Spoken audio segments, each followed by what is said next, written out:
අර දෙන්නව දැක්කද? ඔව්නේ බං. ඒ දෙන්න එකට ඇලවිලා ඉපදිලා තියෙන්නේ. මේ අහපන්කෝ. ඒ දෙන්න එක්කෙනෙක්ට টয়ලට් එකට යන්න උනා. ඒ දෙන්නම එකට යයි නේ බං.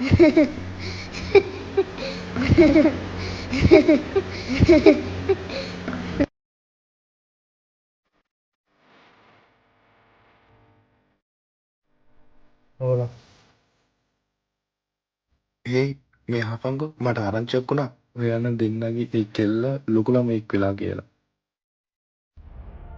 කොහොමද දන්නේ නැහැ නේ බං. ඒකේ ෆන්ක්ෂන් එක ගන්න. ඒක නෙවෙයි.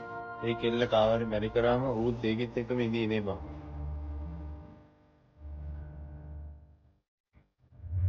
නංගි අද අපි ඇලෙන් නාමුද? බෑ අපි දෙන්නට තනියම නාන්න එපා කියලා තියෙනවා නේ අම්මා. කමක් නැහැ ඒ කවුලක් එන්නේ නැහැ මම බලා ගන්නම්.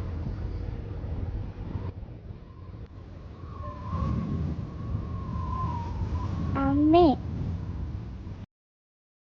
මාවයි අයියවයි ඔපරේෂන් එකක් කරලා වෙන් කරන්න බැයිද?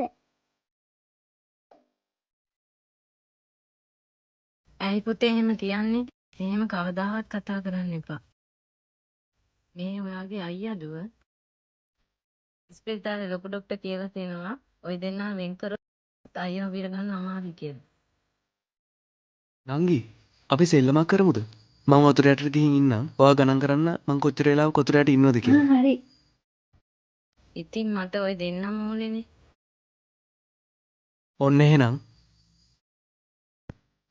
1 2 3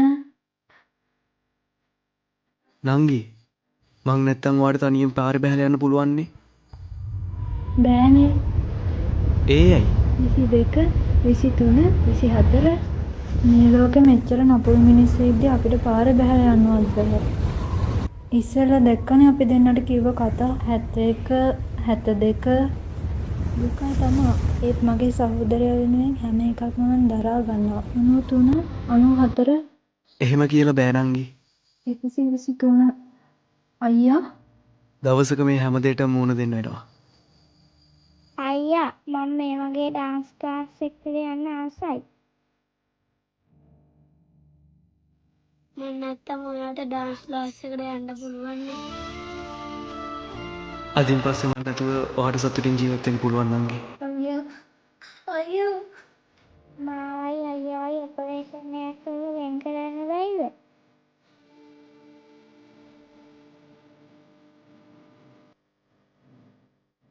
ඉතින් මට ආසයි ඔයාලට කල් දෙයක් නැගී වෙන වෙලා ඉන්න.